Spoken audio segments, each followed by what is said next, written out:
الشيطان الرجيم بسم الله الرحمن الرحيم الحمد لله رب العالمين بارئ الخلائق أجمعين الحمد لأهله والصلاة على أهله الصلاة والسلام على سيد الأنبياء والمرسلين العبد المؤيد الرسولنا المسدد المصطفى الأمجد الحبيب الأحمد النبي الأمي المكي المدني السراج المنير الكوكب الدري صاحب الوقار والسكينة المدفون بأرض مدينة سيدنا ونبينا وشفيع ذنوبنا وطبيب قلوبنا وحبيب نفوسنا ومولانا أبي القاسم محمد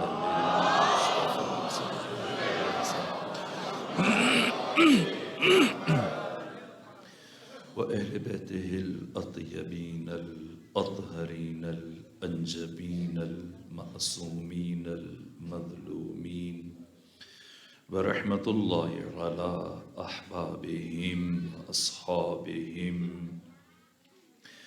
وشيرتهم ومحبيهم ومواليهم أجمعين ولعنة الله على أعدائهم ومنكري فضائلهم وغاصبي حقوقهم من يوم عداوتهم إلى الآن ومن الآن إلى قيام يوم الدين وبعد يوم الدين أما بعد فقد قال حق سبحانه وتعالى يا أحمد لولاك لما خلقت الأفلاق ولولا علي لما خلقتك ولولا فاطمة لما خلقتكما صلوات بھیجیے خاندان فاطمہ.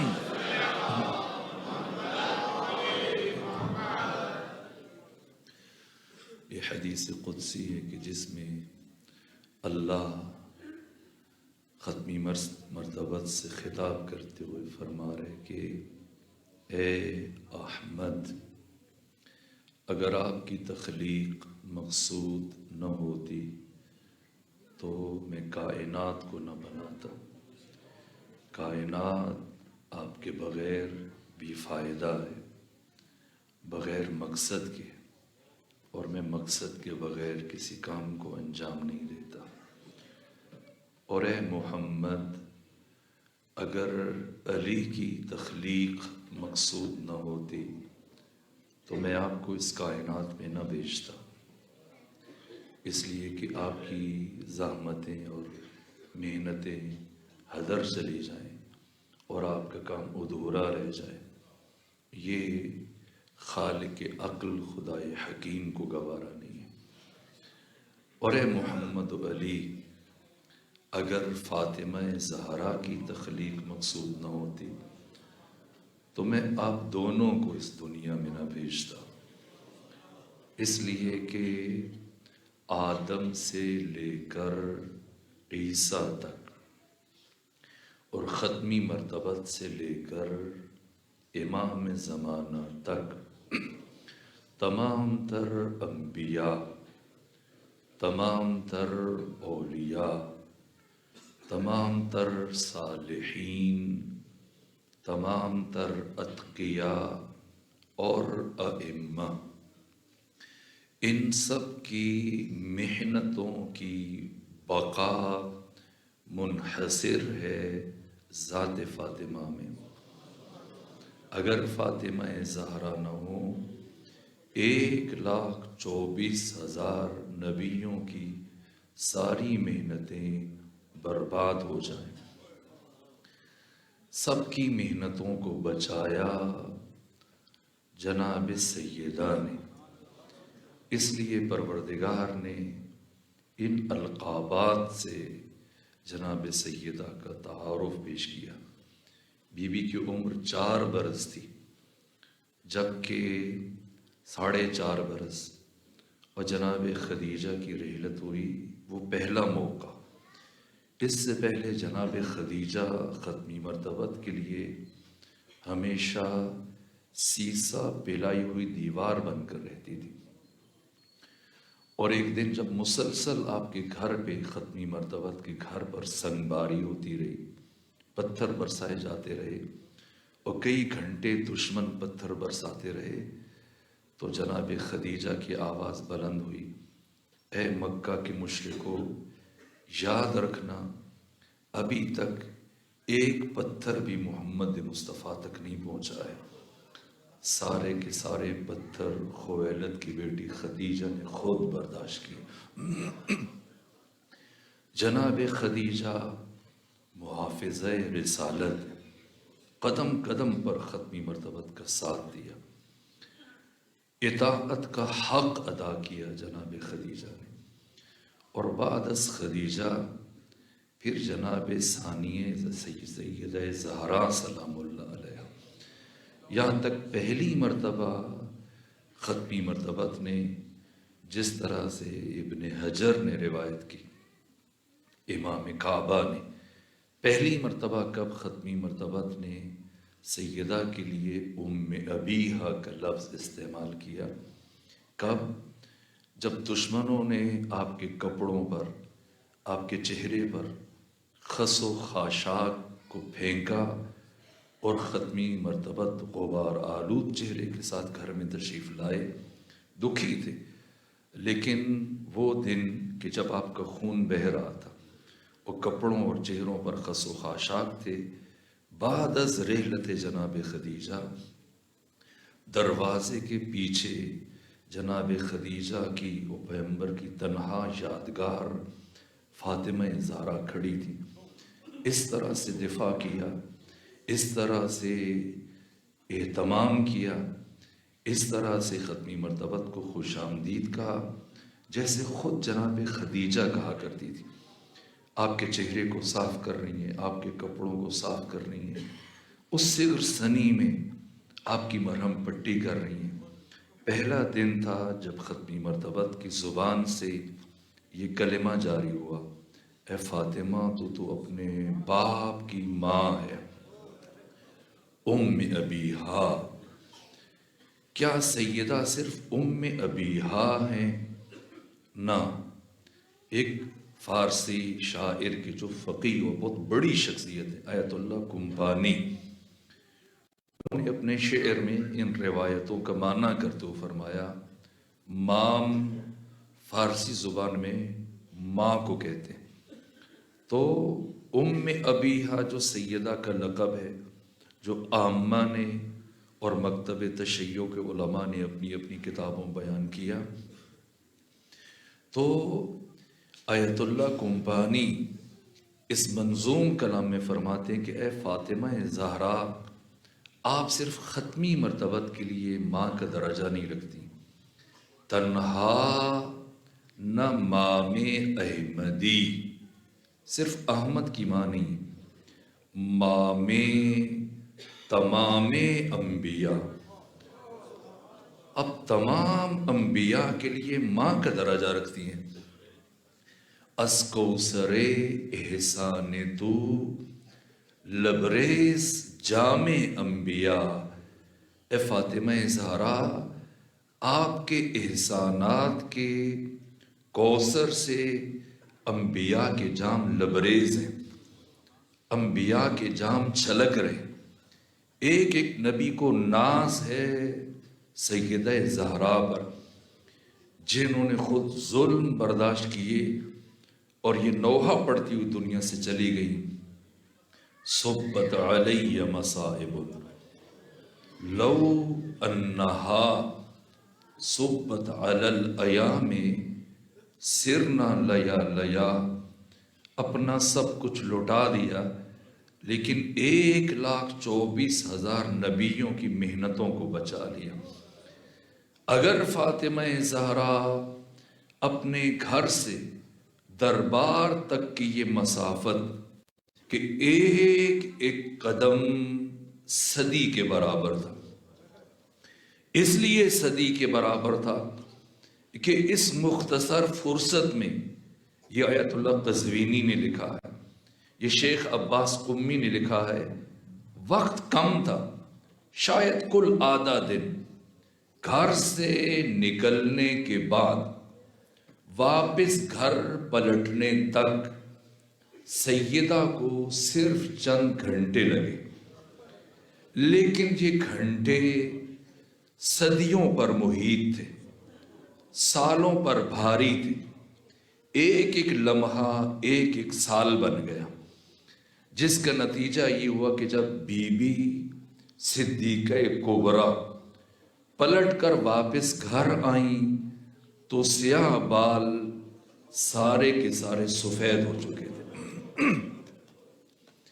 کیا کیا اس دوران، اس تاریخ کے مختصر سفر میں، گھر سے گھر تک کے اس سفر میں بظاہر چند گھنٹوں کا سفر ہے، لیکن ثانیہ زہرا نے اقدار انسانی کو بچا لیا، انسانی اور اخلاقی قطروں کو بچا لیا، شریعت آسمانی کو بچا لیا، قرآن کی قداست اور حرمت ختمی مرتبت کو بچا لیا، حق تعالی کی توحید کو بچا لیا. کیا کیا؟ اگر فاطمہ زہرا نہ جاتی تو آیت اللہ کمپانی فرماتے ہیں اگر بی بی گھر سے باہر قدم نہ رکھتی اور جناب سیدہ بھی سکوت اختیار کرتی، یا اللہ آپ کو اس کائنات میں بھیجتا ہی نہ. اگر اللہ نہ بھیجتا یا فاطمہ زہرا کائنات میں آنے کے بعد گھر سے باہر قدم نہ رکھتی اس دن، اس موقع پر، تو کیا ہوتا؟ آیت اللہ کمپانی فرماتے ہیں کہ عصمت و داوری نبود. اگر نبود فاطمہ، نہ عصمت بچتی نہ عدالت بچتی اگر فاطمہ نہ ہوتی، اور ہیچ پیمبری نبود اگر نبود فاطمہ. کوئی نبی نہ بچتا اگر فاطمہ نہ ہوتی، اور جنت و کوثری نبود اگر نبود فاطمہ.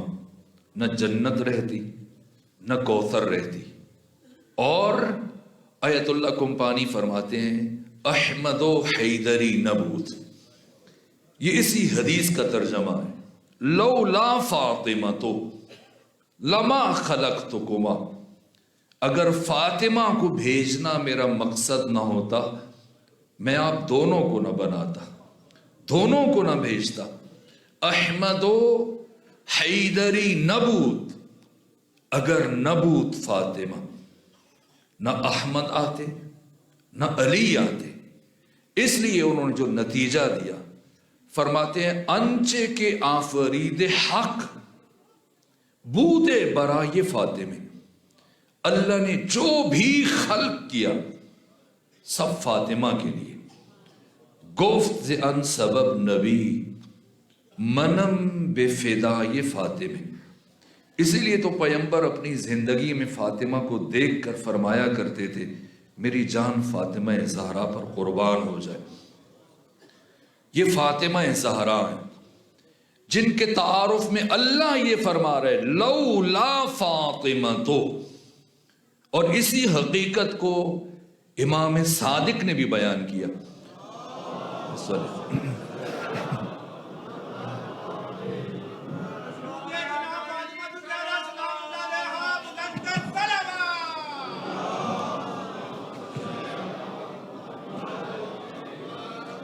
اس حدیث کو ابو جعفر یعقوب کلینی نے اصول کافی میں بیان کیا، جو کتب اربع میں سے ہماری معتبر ترین کتاب تصور کی جاتی.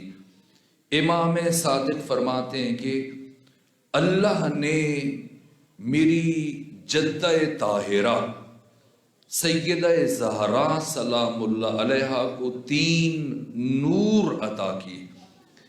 ایک نور سفید، ایک نور زرد اور ایک نور سرخ۔ نور سفید یہ نور جمال خدا ہے، اور نور سرخ یہ نور جلال خدا ہے۔ نور سفید عبارت ہے نور نبوت و رسالت سے، اور نور سرخ یہ عبارت ہے نور امامت و ولایت سے، اور جو نور زرد ہے یہ نور عصمت و طہارت ہے، اور یہ نور خاص ہے میری جدہ طاہرہ سیدہ زہرا کے ساتھ۔ اور اس نور کو، نور زرد کو، نور عصمت و طہارت کو اللہ نے نور رسالت اور نور امامت کے درمیان اس لیے رکھا کہ اگر اس نور کو درمیان سے ہٹا دیا جائے نہ نور نبوت بچتا ہے نہ نور امامت بچتا ہے۔ یہ فاطمہ ہیں جنہوں نے رسالت کو بچایا، یہ فاطمہ ہیں جنہوں نے امامت کو بچایا، یہ فاطمہ ہیں جنہوں نے نبوت کو بچایا۔ فاطمہ عصمت کبریٰ، امام المشککین فخر الدین رازی، جنہوں نے تفسیر کبیر میں انبیاء کی عصمت سے متعلق تذبذب و تشکیک کا مظاہرہ کیا، آدم کی عصمت سے متعلق اور انبیاء سے متعلق لب کشائی کی، لیکن صاحب تفسیر کبیر امام فخر الدین رازی کا یہ کہنا ہے کہ اس کائنات میں عصمت فاطمہ زہرا ہر طرح کے تذبذب و تشکیک اور شک و ریب سے ماورا ہے، ہر طرح کے شک و ریب سے بالاتر ہے۔ وہ کہتے ہیں عصمت کلی متواتی نہیں، عصمت کلی مشکک ہے۔ کیا کام کیا فاطمہ زہرا نے؟ عصمت کلی مشکک ہے، ایک برجستہ ترین تفسیر جو دنیا اسلام میں اپنا مقام رکھتی ہے، صاحب تفسیر کبیر فخر الدین رازی کا عصمت کلی متواتی نہیں، کلی مشکک ہے۔ کلی متواتی منطقی اعتبار سے وہ کلی جس کے مصادیق میں وحدت پائی جائے۔ جب یہ لفظ کہا جائے تو اس کا ہر مصداق وحدت کی منزل پہ ہو، برابری کی منزل پہ ہو۔ جیسے اطراف میں اور سائیڈوں پر آپ کے سروں کے اوپر پنکھے، جب لفظ سے پنکھا اپنی زبان سے ادا کیا جاتا ہے، ایسا نہیں کہ یہ پہلے والا زیادہ پنکھا ہے اور بعد والا کم اور اس سے بعد والا کم تر، نہ، پنکھا ہونے میں سب برابری کی منزل پر ہے۔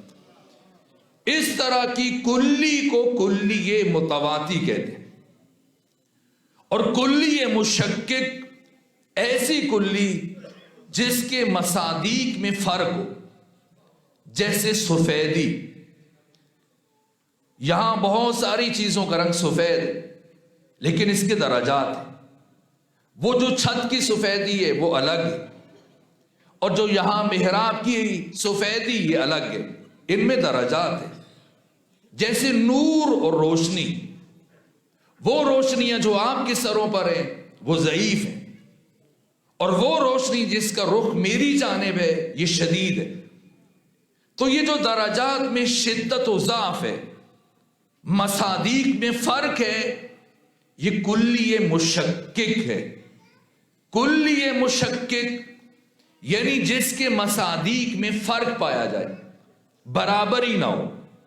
کلی متواتی جس کے مصادیق میں برابری پائی جائے، سب ایک جیسے ہوں۔ تو معصوم ہونا یعنی عصمت، فخر الدین رازی کہتے ہیں یہ کلی مشکک ہے، جب کلی متواتی یعنی کہا جائے 1,24,000 نبی معصوم ہیں، 12 امام معصوم ہیں، مریم معصومہ ہے، اگر کلی متواتی ہو تو اس کا مطلب یہ کہ سب کی عصمت برابر ہے، آدم کی بھی، نوح کی بھی، ابراہیم کی بھی، موسیٰ اور عیسیٰ کی بھی۔ اور اگر کلی مشکک ہو تو اس کا مطلب یہ کہ ان کی عصمتوں میں فرق ہے، ہیں تو سب معصوم لیکن عصمت میں درجہ بندی ہے۔ جیسے میں نے روشنی کی مثال دی، جس طرح اس نور اور روشنی میں شدت و ضعف پایا جاتا ہے، اسی طرح سے انبیاء کی عصمتوں میں شدت و ضعف ہے۔ تو وہ فرماتے کہ عصمت کلی متواتی نہیں ہے، عصمت کلی مشکک ہے، یعنی انبیاء کی عصمتیں باہم ایک جیسی نہیں ہیں، نہ ائمہ کی، نہ جناب مریم کی عصمت۔ آدم کی عصمت اور ہے، نوح کی عصمت اور ہے، ابراہیم کی عصمت اور ہے، موسیٰ کی عصمت کا درجہ الگ ہے، عیسیٰ کی عصمت کا درجہ الگ ہے۔ انبیاء کی عصمتوں میں ترک اولا کی گنجائش ہے، لیکن عصمت فاطمہ زہرا ترک اولا سے منزہ ہے، ترک اولا سے مابرا ہے۔ جرأت نہیں کسی دانشور میں، کسی محدث میں، کسی مفتی میں، کسی مفسر قرآن میں، کسی عالم میں، کسی دانشور میں، اسلام کی نمائندگی کرنے والے کسی ذمہ دار فرد میں، کہ وہ عصمت سیدہ زہرا کا انکار کرے۔ وہ حقیقت جو مسلم و ثبوت ہے اور نصف النہار کی طرح سے ہر ایک کے لیے روشن اور واضح ہے، وہ عصمت فاطمہ ہے۔ اب سمجھیں فاطمہ زہرا نے قدم قدم پر کس طرح سے بشر کی ہدایت کا اہتمام کیا، پھر سوچیں کیسے اس بی بی کا شکریہ ادا کیا جا سکتا ہے۔ پھر غور کیا جائے کہ کیوں اللہ اس بی بی کی عظمت کا ہر قدم پر، ہر مرحلے پر اعلان کر رہا ہے۔ امام ابن حجر اسقلانی جنہوں نے فتح الباری تحریر کی، صحیح بخاری کی 70 سے زیادہ شروحات میں سے سب سے پہلے درجے کی شرح، یہ فتح الباری امام ابن حجر اسقلانی نے لکھی۔ وہ کہتے ہیں کہ جمہور کے علماء کا اتفاق ہے اس بات پر، برجستہ شخصیتیں، خواہ وہ ابن اسیر ہوں یا ابن کثیر ہوں یا اور بڑے بڑے محدثین اور مفسرین ہوں، ابن حزم الظاہری اور ابن تیمیہ کے علاوہ اس سے ملتے جلتے کلمات میں نے علماء اہل تسنن کی، جو ذمہ دار شخصیات ہیں، وہ ستون جن پر مکتب اہل تسنن استوار ہے۔ یہاں تک کہ ابن حجر اسقلانی کہتے ہیں فتح الباری میں کہ اللہ نے جو امتیازات اور جو خصوصیات صدیقہ طاہرہ فاطمہ زہرا کو عطا کی، آپ کے علاوہ نہ کسی اور خاتون کو عطا کی، نہ کسی مرد کو عطا کی۔ فاطمہ زہرا عصمت کبریٰ کی منزل پر۔ اب سوچئے گا کیوں اللہ نے اس بی بی کو مرکز عصمت قرار دیا، مرکز طہارت قرار دیا۔ مرکز عصمت ذات فاطمہ ہے، یہ عجیب تعارف ہے۔ ابھی کلام کے گفتگو سے پہلے حدیث قصہ کی تلاوت کی جا رہی تھی۔ یہ حدیث قصہ، اس کی روح کیا ہے؟ حدیث قصہ کی روح کہ مرکز کائنات اور مرکز تعارف اور مرکز عصمت اور مرکز طہارت فاطمہ زہرا۔ قرآن مجید کی 6235 آیتیں جبرائیل لے کے آئے، اور کوئی آیت لے جانے سے پہلے جبرائیل نے اللہ سے اجازت نہیں مانگی، ظاہر ہے کہ جبرائیل لے کے آتے، لیکن آپ نے ابھی یہ الفاظ سنی، یہ ادب فاطمہ ہے۔ اگرچہ زمین والے فاطمہ زہرا کی قدر کو نہ پہچانے، لیکن آسمانوں میں رہنے والے مقام فاطمہ سے باخبر ہے۔ جانتے، میں نے عین الحیات میں اور بہار الانوار میں اور دوسری بہت ساری کتابوں میں پڑھا، ذوالقرنین سکندر کی جب ملاقات ہوئی فرشتے کے ساتھ تو پوچھا بتاؤ اہل آسمان کیسے عبادت کرتے؟ کہ کیا بتاؤں؟ اللہ نے جس فرشتے کو حالت قیام میں خلق کیا، ہزاروں سال گزر گئے، ابھی تک قیام کی حالت میں اللہ کی بندگی کر رہا ہے۔ جسے رکوع کی حالت میں خلق کیا، سال ہاں سال گزر گئے، ابھی تک رکوع میں سر جھکائے حمد خدا اور اللہ کی تسبیح انجام دے۔ جسے سجدے میں خلق کیا، ابھی تک سجدے میں۔ یہ سنا تو ذوالقرنین نے گریہ کیا۔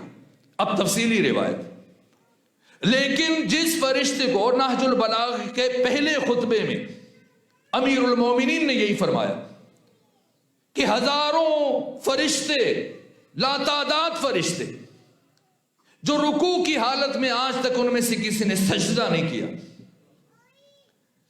اور جو سجدہ میں مصروف ہے آج تک وہ رکوع کے لیے نہیں اٹھے۔ جو قیام میں ہے وہ قیام میں، جو رکوع میں ہے وہ رکوع میں، جو سجدے میں ہے وہ سجدے میں۔ لیکن وہ دن، جس دن یہ پانچ اس چادر کے نیچے آئے، تو پہلی مرتبہ خدا سبحان نے آسمانوں پر یہ اعلان کیا، یا ملائکتی و یا سکان سماواتی، اے فرشتوں، اے ملائکہ، اے آسمانوں پر زندگی گزارنے والوں، سنو، ما خلقت سماء مبنیہ، میں کبھی آسمان کا یہ شامیانہ انسانوں کے لیے نہ بناتا، ولا ارضا مدحیہ، اور زمین کا یہ فرش بشر کے لیے نہ بچھاتا، ولا شمسا مضیئہ، اور سورج کو یہ ضیاء عطا نہ کرتا، ولا قمرا منیرا، اور چاند کو یہ روشنی نہ بخشتا، ولا شمسا مضیئہ، ولا بحر یجری، دریاؤں کو روانی نہ دیتا، ولا فلکن تسری۔ کس کے لیے کیا یہ سارا اہتمام؟ یہ کائنات، یہ سورج کے کمکمے اور یہ ستاروں کی قندیلیں، یہ سارا اہتمام کس لیے؟ الا لہؤلاء الخمسہ، صرف ان پانچ کے لیے جو رزق کھا رہا ہے اور فاطمہ زہرا کے قاتلوں پر لعنت نہیں کرتا، جو زمین سے اگنے والا اناج تو کھاتا ہے، لیکن وہ موسنہ جس کی وجہ سے اسے مسلسل رزق مل رہا ہے اسے نظر انداز کر دے۔ میں بڑھوں آگے، لیکن رک کر ایک عجیب روایت میرے ذہن میں آ رہی۔ میں نے پڑھا کہ ابو بصیر امام صادق کی بارگاہ میں آئے، اور جب امام کی بارگاہ میں آئے تو دکھی تھے، غمگین تھے، رنجور تھے، پریشان حال تھے، ایک شکستہ کیفیت اور آنکھوں میں نمی تھی۔ امام نے پوچھا، ابو بصیر دکھی کیوں ہو، پریشان کیوں ہو؟ کہ فرزند رسول، ابھی جب آپ سے ملاقات کے لیے آ رہا تھا تو میں نے راستے میں ایک خاتون کو دیکھا، ایک بوڑھی خاتون جسے حکومت کے سپاہی تازیانے مار رہے تھے۔ تو امام نے پوچھا کیوں مار رہے تھے؟ کہا اس خاتون نے کچھ اثاثہ اٹھایا ہوا تھا، سامان، اور جب وہ گرنے لگی پھسلن کے بعد تو اس کی زبان سے بے ساختہ یہ جملہ ادا ہوا، اے فاطمہ زہرا تیرے دشمنوں پر لعنت ہو، اے فاطمہ زہرا تیرے قاتلوں پر لعنت ہو۔ کہ جیسی ان سپاہیوں نے یہ جملہ سنا انہوں نے کوڑے برسانے شروع کیے۔ میرے عزیزوں، کچھ عبادات ایسی ہیں، خود امام سے یہ پوچھا گیا، امام شیشم سے، جب کرامن کاتبین سے متعلق امام گفتگو کر رہے تھے کہ ایک نیکیاں لکھتا ہے، دوسرا فرشتہ گناہ لکھتا ہے، تو ابو بصیر نے عرض کیا فرزند رسول اس کا مطلب یہ کہ ایک وقت میں ایک فرشتہ مشغول رہتا ہے، یا نیکیاں لکھنے والا یا گناہ لکھنے والا؟ چونکہ انسان ایک وقت میں یا نیکی کرتا ہے یا گناہ کرتا ہے، تو جو مسلسل نیکیاں کرے گا پھر نیکیاں لکھنے والا فرشتہ مسلسل مشغول رہے گا، لیکن گناہ لکھنے والا فرشتہ کبھی کچھ نہیں لکھ پائے گا۔ اور گناہگار کی نسبت بالعکس، اے فرزند رسول کیا ممکن ہے کہ کبھی ایک ہی وقت میں یہ دونوں فرشتے اپنا قلم استعمال کریں؟ فرمایا ہاں۔ عرض کیا فرزند رسول کون سا عمل ہے کہ دونوں فرشتے مصروف ہو جائیں؟ امام نے فرمایا وہ قاتل زہرا پر لعنت ہے، وہ دشمن زہرا پر لعنت ہے۔ جب کوئی انسان اپنے دل سے برات کا اظہار کرتا ہے اور قاتلان فاطمہ زہرا کے لیے اپنی نفرت کا اظہار کرتا ہے اور ان پر لعن کرتا ہے، تو نیکیاں لکھنے والا فرشتہ اس کے لیے نیکیاں لکھتا ہے، اور گناہ لکھنے والا فرشتہ اس کے گناہوں کو مٹانے میں لگ جاتا ہے۔ اور اے ابو بصیر سنو، اگر کسی شخص کے دل میں ذرہ برابر میری جدہ طاہرہ کے قاتلوں کے لیے نرمی ہو کہ برا نہ کہو، شاید اچھے ہوں، جتنا عمل لے کے آ جائیں وہ قیامت کے دن ہماری شفاعت سے محروم رہیں گے، محروم رہیں گے۔ اور اس کے بعد امام نے فرمایا اٹھو چلو مسجد چلے اور چل کر اس مومنہ کے حق میں دعائے خیر کرے جو زبان فاطمہ زہرا کی صداقت میں اور ان کے حق کی تائید میں اور ان کی دشمنوں کی تکذیب میں بلند ہوتی اور حرکت میں آتی ہے۔ امام وقت کے ہاتھ اس کے لیے مصروف دعا، اگر کل امام صادق تھے تو آج امام زمانہ کے ہاتھ اس کے لیے اٹھے ہوئے۔ یہ حرمت فاطمہ ہے، یہ ادب فاطمہ ہے۔ خدا اس طرح سے فرما رہا ہے اے فرشتوں میں کچھ نہ بناتا صرف فاطمہ کے لیے، اس لیے کہہ رہا ہوں اگر انسان اس زمین سے اگنے والا رزق استعمال کرے لیکن اس ذات کو فراموش کر دے جس کی وجہ سے یہ سب کچھ اسے ملا ہوا ہے، یہ احسان فراموش ہے۔ فاطمہ زہرا محسنہ انسانیت ہے، اور خدا فرمائے گا، اور جب خدا فرمائے گا میرے فرشتوں سنو بس مجھے بتائیں، جب خدا فرشتوں کو یہ خطاب کر رہا ہوگا کیا فرشتوں نے سنا ہوگا یا نہیں سنا ہوگا؟ سنا ہوگا۔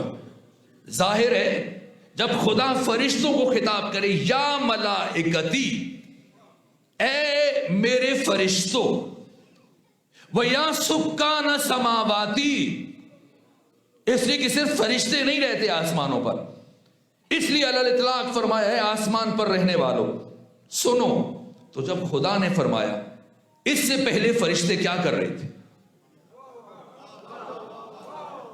یہ جو میں نے ابھی عرض کیا، جو پہلے خطبے میں علی فرما رہے ہیں، یعنی جو فرشتہ جب سے جس حالت میں خلق ہوا اسی عمل میں مصروف ہے، سجدے والا سجدے میں، رکوع والا رکوع میں، قیام والا قیام میں، تسبیح تمجید تحلیل ثناء پروردگار میں مصروف ہے۔ لیکن جب خدا نے کہا ہوگا تو کیا سجدے والوں نے سجدہ نہیں چھوڑا ہوگا؟ رکوع والوں نے رکوع نہیں چھوڑا ہوگا؟ قیام والے فرشتے نے اپنا قیام نہیں چھوڑا ہوگا؟ اگر نہ چھوڑے اور کہے نہیں میں تو عبادت خدا کر رہا ہوں تو ابلیس بن جائے گا، ابلیس بن جائے گا۔ عزازیل ایک مرتبہ پیغمبر سے کہا آپ امام الانبیاء ہیں، محبوب خدا ہیں، ایک مرتبہ میری طرف سے سفارش کریں اللہ کی بارگاہ میں، اگر اللہ مجھے معاف کر دے میں وعدہ کرتا ہوں کہ روح زمین پر کسی ایک گوشے کو سجدے کے بغیر نہیں چھوڑوں گا، اتنی عبادت کروں گا نہ اس سے پہلے کسی جن نے کی ہوگی نہ انسان نے، ختمی مرتبت نے عزازیل کی، ابلیس کی بات خدا کی طرف منتقل کی، تو خدا نے فرمایا اے میرے حبیب اس سے کہو اگر معافی چاہتا ہے تو جناب آدم کی قبر پر چلا جائے اور چل کے ایک مرتبہ سجدہ کر دے، میں معاف کر دوں گا۔ عزازیل نے کہے ہنسا اور تمسخر اڑاتے ہوئے کہا تعجب ہے، جب تک زندہ تھا تب سجدہ نہیں کیا، اب جب کہ اس کی ہڈیاں گل سڑ چکی تو اب میں سجدہ کروں؟ تو خدا نے فرمایا اے عزازیل عبادت وہ ہوتی ہے جو میری مرضی سے ہو،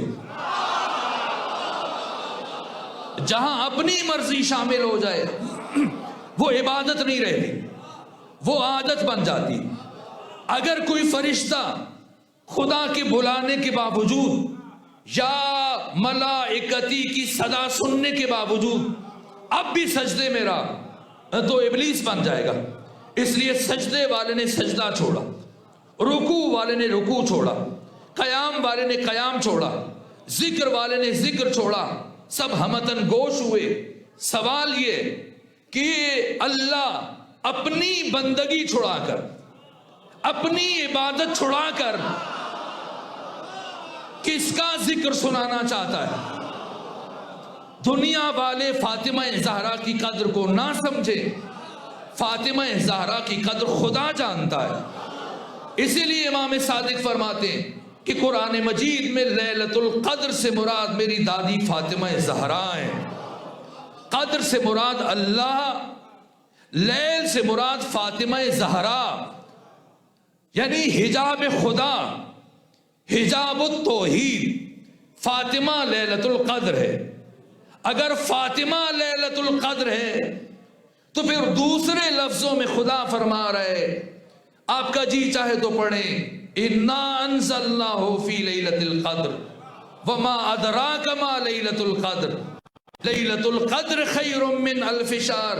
اگر جی چاہے تو یوں پڑھیں الفاطمہ وما الفاطمہ وما ادراک ما الفاطمہ۔ بشر ادراک نہیں کر سکتا کہ فاطمہ زہرا کیا ہے۔ فاطمہ زہرا سر عظمہ پروردگار، فاطمہ زہرا اللہ کا سب سے بڑا راز، جسے اللہ قرآن میں لیلۃ القدر کہہ رہا ہے۔ لیلۃ القدر میں اگر سارے جاگ جائیں اور جاگ کر عبادت کریں تو پھر بھی لیلۃ القدر ہے، اور اگر کوئی نہ جاگے اور ساری رات سب لوگ سو کر گزار دیں وہ تب بھی لیلۃ القدر ہے۔ لیلۃ القدر میں کوئی شخص اپنے سر پر قرآن رکھے وہ تب بھی لیلۃ القدر ہے، نہ رکھے وہ تب بھی لیلۃ القدر ہے، عبادت کر کے گزارے وہ تب بھی لیلۃ القدر ہے، غفلت میں گزارے وہ تب بھی لیلۃ القدر ہے۔ لیلۃ القدر کی عزت و حرمت میں اور شرف میں کوئی کمی نہیں آئے گی۔ اگر یہ اس کی قدر کو نہ سمجھ پایا تو یہ محروم رہ جائے گا۔ فاطمہ زہرا لیلۃ القدر ہے۔ کوئی فاطمہ کی معرفت رکھے، فاطمہ کی عزت کرے، فاطمہ کو پہچان لے، فاطمہ تب بھی فاطمہ ہے۔ اگر کوئی بی بی کی حرمت کو نہ پہچانے، مقام فاطمہ میں کچھ کمی نہیں آئے گی۔ یہ فاطمہ زہرا ہیں جن کے لیے اللہ فرشتوں سے اپنی بندگی چھڑوا کر، اپنی عبادت چھڑا کے فاطمہ زہرا کا ذکر سنا رہا ہے کہ میں کچھ نہ بناتا، ہاں اولا الخمسہ، صرف ان 5 کے لیے جس جملے کے لیے زحمت دی، میں نے کہا مرکز طہارت فاطمہ ہے، مرکز عصمت فاطمہ زہرا ہے۔ یہ کون ہے فاطمہ زہرا؟ جو آسمانوں میں اس خانوادے کے لیے مرکز تعارف قرار پائیں، نہ علی، نہ حسن، نہ حسین، نہ ختمی مرتبت۔ جب فرشتوں نے پوچھا کہ یہ کون ہے، کون ہے چادر کے نیچے، تو پروردگار نے کیا جواب دیا کہ یہ پیغمبر ہیں، علی ہیں، حسن ہیں، حسین ہیں، نہ کسی کا نام نہیں لیا۔ ہم فاطمہ تو وَأَبُوهَا وَبَعْلُهَا وَبَنُوهَا، یہ فاطمہ ہیں، فاطمہ کے بیٹے ہیں، فاطمہ کے شوہر ہیں، فاطمہ کے بابا ہیں۔ اور پھر جتنی بھی قرآن کی آیتیں ہوئی، ساری آیات قرآن کی اللہ نے جبرائیل کو منتقل کی، جبرائیل لے کے آ گئے۔ ایسا نہیں کہ کوئی آیت زمین پر اتارے جانے سے پہلے آسمانوں پر تلاوت کی جائے، لیکن پہلی اور آخری آیت ہے جسے زمین پر اتارنے سے پہلے اللہ نے آسمان والوں کو سنایا۔ جب پوچھا کون ہے تو خدا نے فرمایا سنو، یہ فاطمہ کے شوہر ہیں، فاطمہ کے بابا ہیں، فاطمہ کے بیٹے ہیں، اور اے آسمان والو، اے فرشتوں سنو، انما یرید اللہ لیذھب عنکم الرجس اہل البیت ویطہرکم تطہیرا۔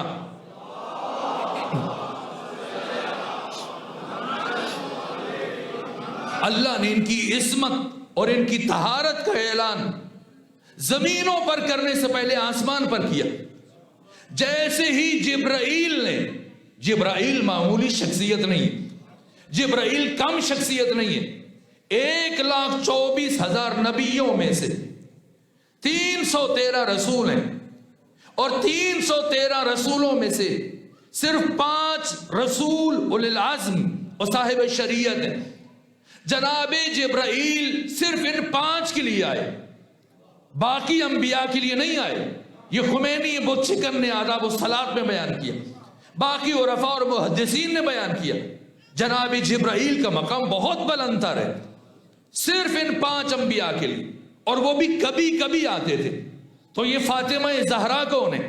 خمینی بت شکن نے آداب الصلاۃ میں لکھا کہ نبی کی رحلت کے بعد برابر 75 دن جبرائیل جناب سیدہ کی دلجوئی کے لیے آتے تھے، اور ساری آسمانی خبریں پروردگار کی طرف سے جناب سیدہ کے لیے لے کے آتے تھے، جسے املا کرنے والے علی ابن ابی طالب تھے۔ یہ صحیفہ فاطمیہ ہے۔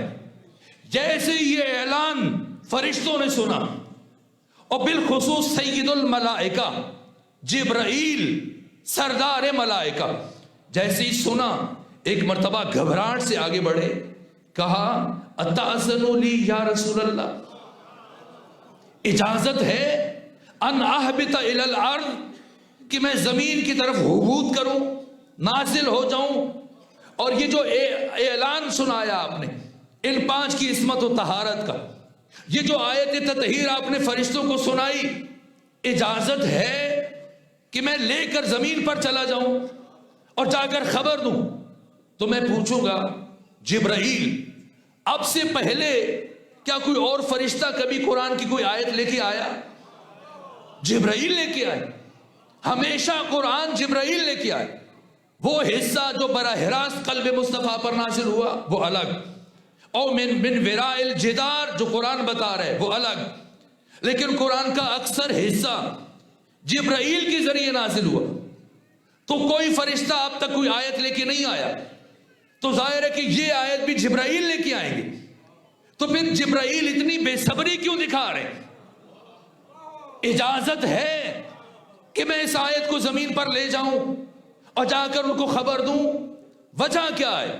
وجہ یہ ہے اس لیے کہ جبرائیل نے سوچا کہ بزم عرش میں پہلی مرتبہ اللہ نے اپنی عبادت کرنے والے تمام فرشتوں سے اپنی عبادت چھڑوا دی، اور اتنا بڑا اعلان کہ اللہ نے اپنی تسبیح و تمجید و تحلیل و ذکر و رکوع و سجدہ سب چھڑوا کر جو اتنا بڑا پیغام سنایا ہے، شاید آج اس پیغام کو زمین پر لے جانے کے لیے میں مطلوبہ استعداد کا حامل نہ ہوں، اور شاید مجھ میں اتنی صلاحیت نہ ہو کہ میں اتنی بڑی آیت کو زمین پر لے جا سکوں، اور اللہ اس پیغام کے متوازی اور شایان شان کسی اور فرشتے کو خلق کر دے اور وہ اس آیت کو لے کے جائے۔ ایک مرتبہ گھبراہٹ میں اور بے صبری میں آگے بڑھ کے کہا یا اللہ، اے پروردگار، اجازت ہے کہ میں لے جاؤں؟ فرمایا لے جاؤ۔ جبرائیل پیغام لے کے آئے، کہاں؟ در فاطمہ زہرا پر، اس گھر میں آئے، وہاں بھی اجازت مانگی، یہاں بھی اجازت مانگی، وہاں خدا سے اجازت مانگی اور یہاں بھی اجازت مانگ رہے۔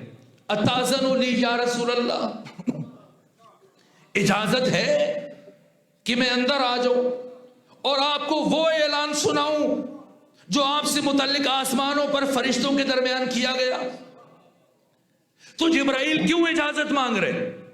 آیت اللہ ہادی معرفت علوم قرآن میں، اور اس طرح سے صاحب در المنصور علامہ جلال الدین سیوطی نے الاتقان میں، اور جتنے بھی علوم قرآن پر مشتمل کتابیں اور اس سے گزر کر جو تفسیر پر مشتمل کتابیں، دیکھیے کیا جبرائیل کبھی کوئی آیت پیغمبر پر لانے کے لیے اور آپ کو منتقل کرنے کے لیے کبھی اجازت مانگی؟ کبھی اجازت نہیں مانگی۔ پیغمبر سو رہے تو اسی حالت میں آ گئے، جگا کر آیت منتقل کی۔ اگر پیغمبر نماز پڑھ رہے تو نماز ختم ہونے کا انتظار نہیں کیا۔ سورہ العادیات دیکھ لیجیے، حالت نماز میں پیغمبر پر نازل ہوئی، ایک لمحے کا توقف نہیں کیا، ایک لمحے کا انتظار نہیں کیا، نہ کبھی جبرائیل نے اجازت مانگی۔ لیکن آج پہلی مرتبہ جبرائیل پیغمبر کے اس چادر کے باہر کھڑے ہو کر اجازت مانگ رہے ہیں، اتاذن لی یا رسول اللہ ان ادخل معکم لأکون معکم سادسا، اجازت ہے میں بھی اندر آ جاؤں اور وہ خبر سناؤں جو آسمانوں پر سنی؟ کیوں اجازت مانگ رہے؟ کیا نبی سے اجازت مانگ رہے؟ رسول سے اجازت مانگ رہے؟ رسول سے اجازت نہیں مانگ رہے، بطول کی وجہ سے اجازت مانگ رہے۔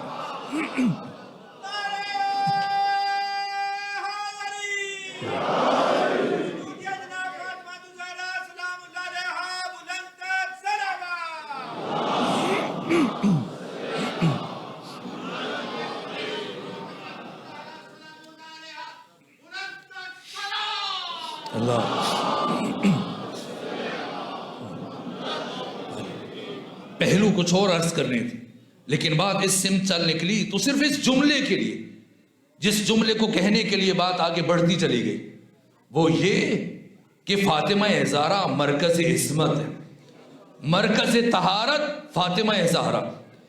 عصمت کلی مشکک ہے، عصمت میں درجات ہے، انبیاء کی عصمت اور ہے، فاطمہ زہرا کی عصمت اور ہے۔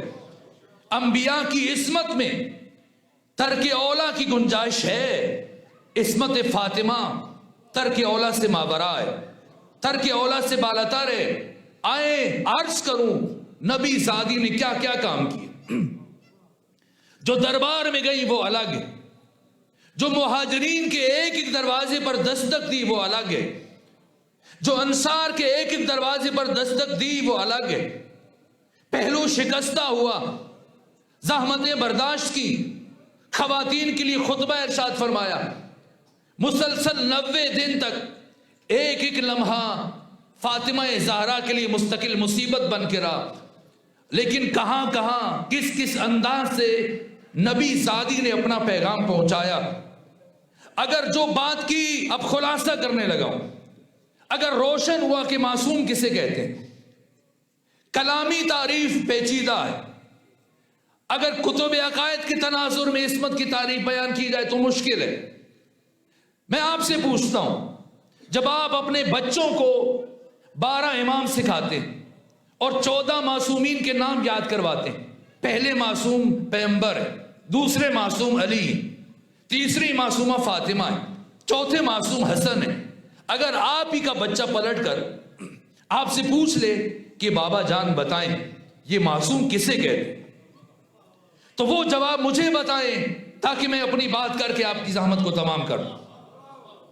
اگر بچہ پوچھ لے کہ بتائیں معصوم کسے کہتے ہیں تو آپ کیا جواب دیتے ہیں؟ کون ہے معصوم؟ وہ بات جو اپنے بچوں کو سمجھانے کے لیے کہتے۔ معصوم جس نے کبھی گناہ نہ کیا ہو، یہ سادہ ترین تفسیر ہے، یہ سادہ ترین مفہوم جو بچوں کے لیے بیان کرتے۔ معصوم کون؟ جس نے زندگی میں کبھی گناہ نہ کیا ہو۔ اور اگر بچہ پوچھ لے یہ گناہ کیا ہوتا ہے تو اب کیا بتاتے ہیں؟ گناہ زندگی میں کسی حرام کا ارتکاب یا کسی واجب کا ترک، یہ گناہ ہے۔ اگر کسی نے زندگی میں ایک مرتبہ حرام کام کر دیا، چاہے توبہ کر لی اور اللہ نے معاف کر دیا، تب بھی معصوم نہیں رہے گا۔ اگر کسی نے زندگی میں ایک مرتبہ واجب کو چھوڑا ہو بے شک توبہ کرے، معافی مانگے، اللہ معاف کر دے، تب بھی وہ معصوم نہیں رہے گا۔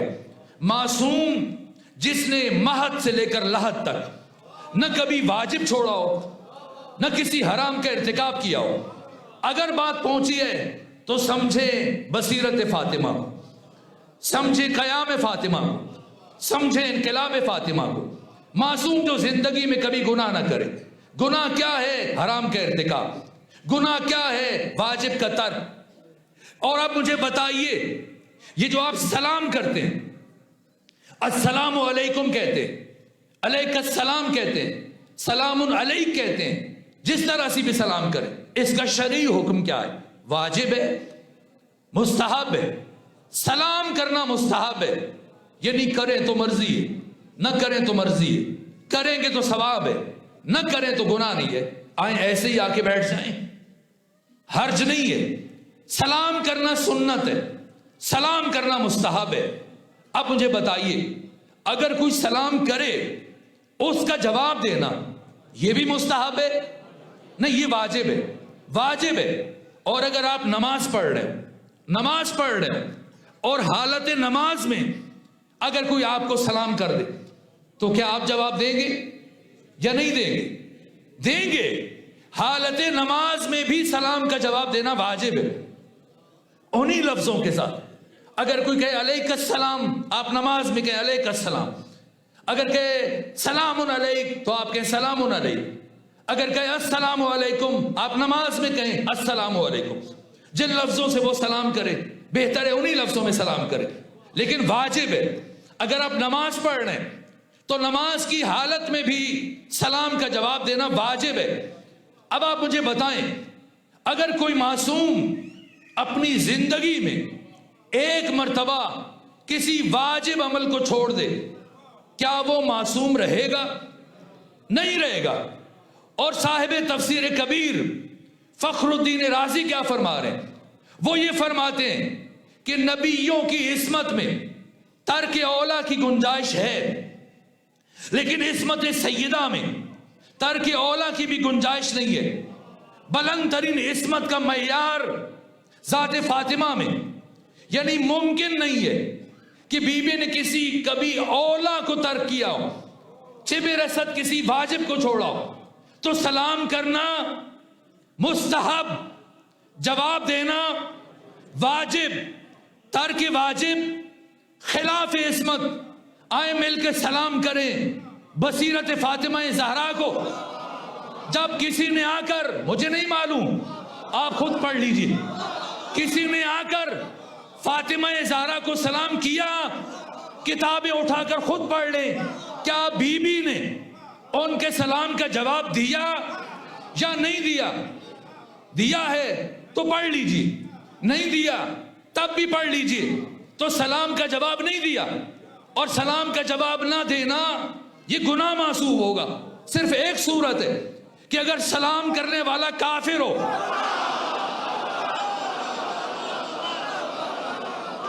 اگر سلام کرنے والا کافر ہو تو اس کے سلام کا جواب دینا واجب نہیں ہے۔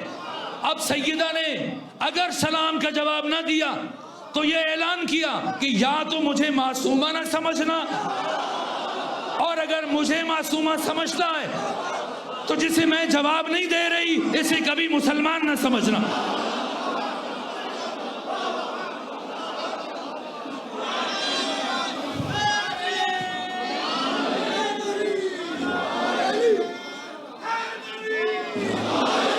اے فاطمہ زہرا، تیری بصیرت پر سلام ہو، کس طرح سے قدم قدم پر ہدایت بشر کے لیے چراغ روشن کیے، کیا کیا کیا۔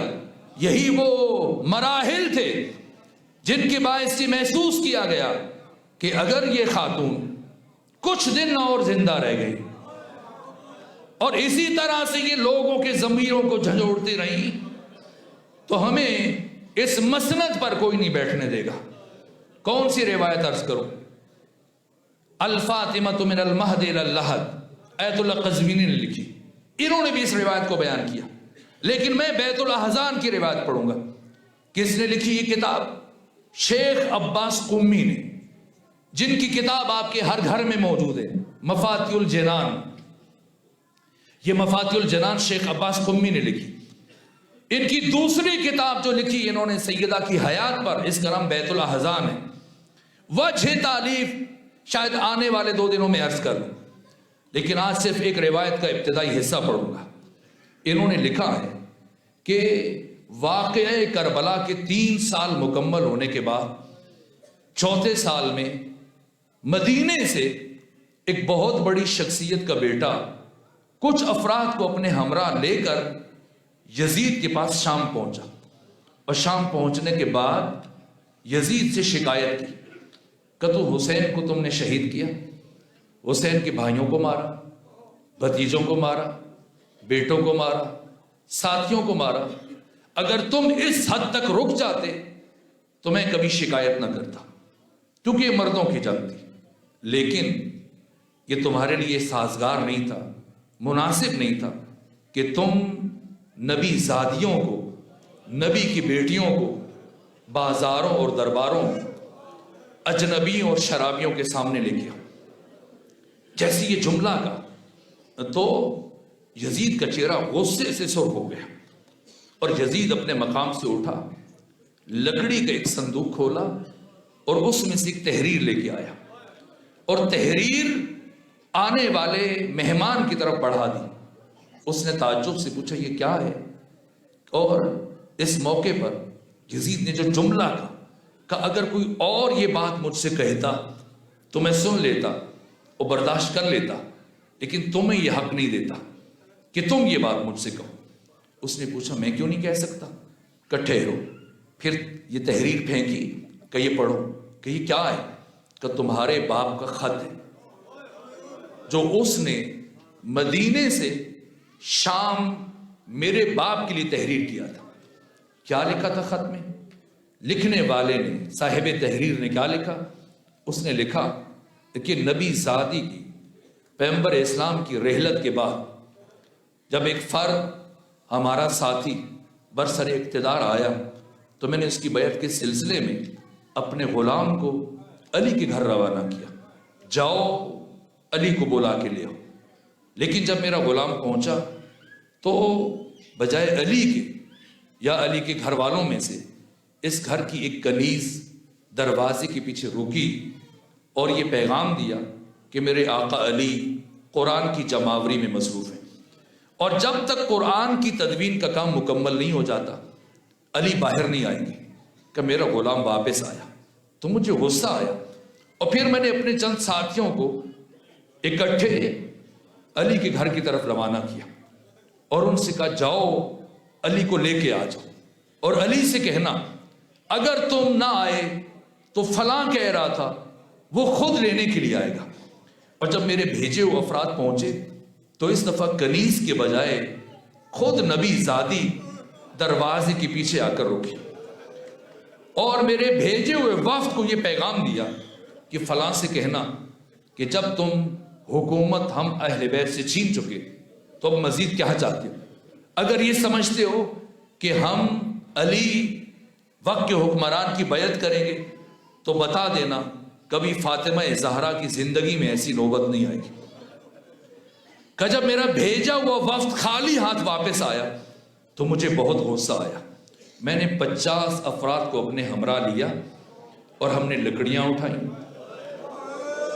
ڈنڈے اٹھائے، تلواریں اٹھائیں، جلانے کا سامان اٹھایا، اور ہم سب کے سب علی ابن ابی طالب کے گھر کی طرف چل پڑے.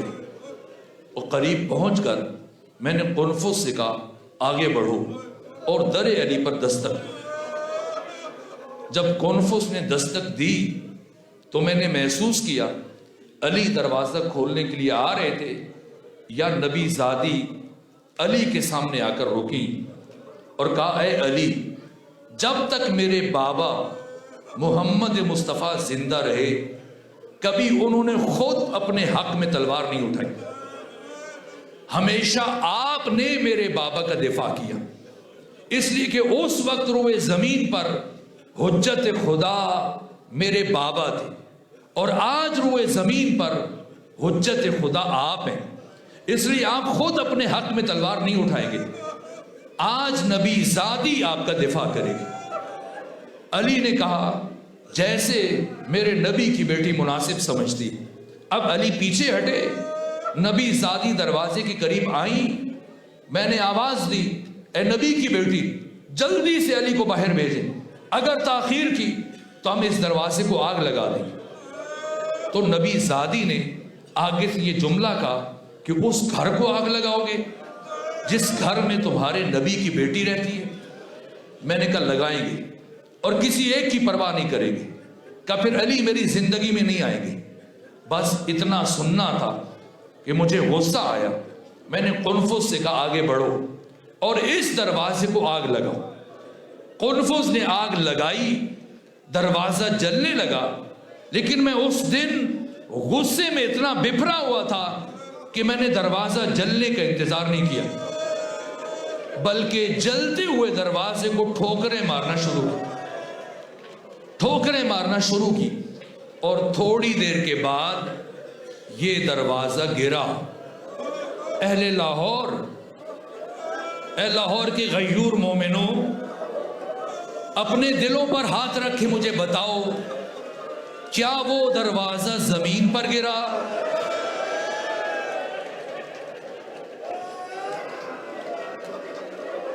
کیا وہ دروازہ زمین پر گرا؟ میں کیا کروں؟ امام زمانہ زیارت ناہیہ میں فرماتے ہیں میں اس لمحے کو کبھی نہیں بھلا سکتا جب میری دادی فاطمہ زہرا جلتے ہوئے دروازے اور دیوار کے درمیان تھی اور اس دروازے کی کیل میری دادی فاطمہ زہرا کے بازو میں پیوست ہو گئی.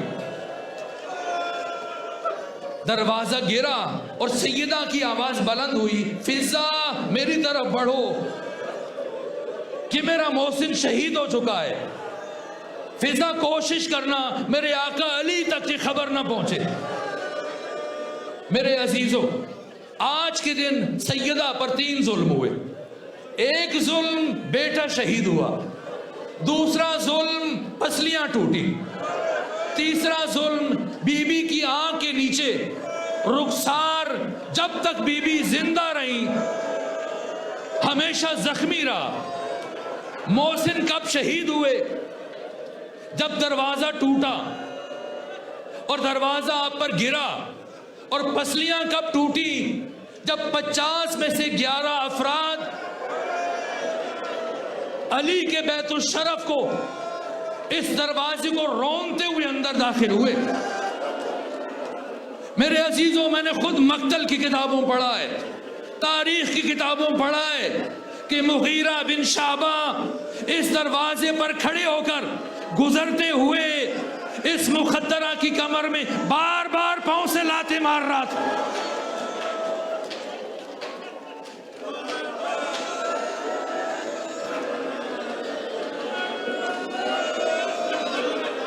بس آخری جملہ عرض کروں اور اجازت دیجیے.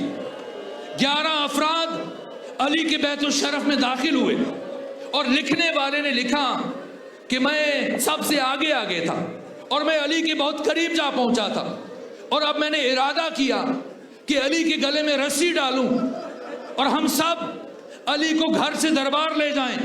لیکن اس سے پہلے کہ میں علی کی طرف بڑھتا مجھے نہیں معلوم فاطمہ زہرا کس طرح اس جلتے ہوئے دروازے کے نیچے سے اٹھی، جلدی سے آگے بڑھی اور آگے بڑھ کر میرے اور علی کے درمیان حائل ہو گئی، میرے اور علی کے درمیان کھڑی ہو گئی. میں نے کہا اے نبی زادی درمیان سے ہٹ جاؤ ورنہ ایسا ظلم کروں گا کہ تم خود ہٹنے پر مجبور ہو جاؤ گی. فاطمہ زہرا نے کہا میں قیامت تک نہیں ہٹوں گی. کہ ایک مرتبہ میں نے اپنا ہاتھ فضا میں بلند کیا اور پھر پوری طاقت سے ایک ایسا تماچا نبی زادی کے رخسار پر مارا